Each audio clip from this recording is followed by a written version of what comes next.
Hello, स्वागत आहे तुमचं आजच्या माझ्या मिनी ब्लॉगमध्ये. आज सकाळी होता डाएट डोसा म्हणजेच मुगाचा डोसा. आता रोज नाश्त्याला काय करायचं हा नक्कीच प्रश्न असतो सगळ्यांना. मग म्हटलं की आज काय करायचं, पोहे खाऊन तर कंटाळा आलेला रोज मुलींना पण आणि मला पण. मग उपीट मला फारसं आवडत नाही म्हणून ठरवलं की मुगाचा डोसा करूया. आणि हा इन्स्टंट होतो. पटकन डाळ भिजत घातली 15 मिनटं आणि त्याच्यात थोडेसे पोहे घातले आणि दही, मिरची, आलं, लसूण हे सगळं घातलं. रेसिपी शूट करायला विसरले होते मी, त्यामुळं असंच मी आता एक डोसा करून दाखवला आहे. मस्त डोसा केला होता. त्यावर तूप घातलं होतं. मी खाताना मी तूप घालणार नव्हते, मुलींना खाताना तूप घालून दिलं होतं. मुगाच्या डोश्यावर जर तूप घातलं तर अतिशय उत्तम लागतं. करून बघा प्रयोग एकदा. मग त्याबरोबर चटणी करायला पण वेळ नव्हता कारण मुलींना खूप भूक लागली होती, म्हणून शेंगदाण्याची चटणी आणि डोसा असं मुलींना दिलं होतं.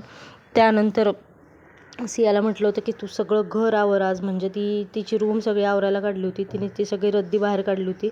आता आज शाळा सुरू होणार आहे म्हटल्यावर आधीचे कप्पे रिकामे करायला पाहिजेत, नवीन बुक्स ठेवायला, म्हणून तिला ते सांगितलं. त्यानंतर मी गेले होते जावेकडे आणि तिकडनं आल्यावर हे बघा, मला काय बसवलं गेलं नाही त्या दिवशी. म्हटलं आता आज सगळा पसारा काढूच या, काढलं तर, म्हणून चप्पल्स काढायला गेले होते. तर एक काढायला गेलं की माझ्या दुसऱ्या डोक्यात आलं, म्हटलं झाडांच्या खाली पण खूप माती आहे, ती पण आवरूनच घेऊया.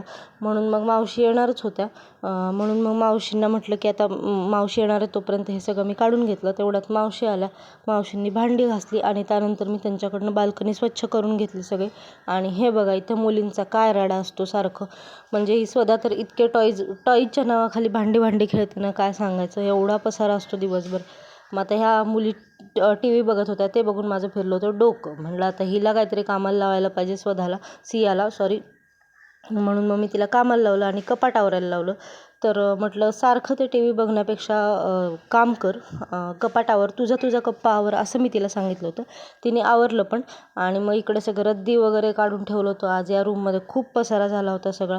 आणि हे बघा एंड ऑफ रिझल्ट असा होता.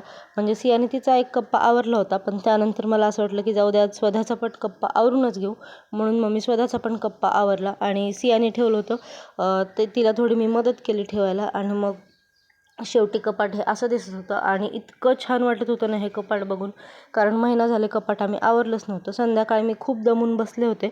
मग म्हटलं कुठे बघावं, तर लेकरू आत एकटंच खेळत होतं. बघून मलाच दया आली, म्हणून मग मीच तिच्याजवळ गेले आणि मग थोडंसं लाड प्रेम गुचू असं केलं. आणि हे बघा असं असतं, दिवसभर काम करून मग जरी दमलेलं असलं तरी संध्याकाळी मग असं थोडंसं मज्जा केली मुलांबरोबर की छान वाटतं. चला तर मग बाय. आवडलं तर सबस्क्राईब नक्की करा.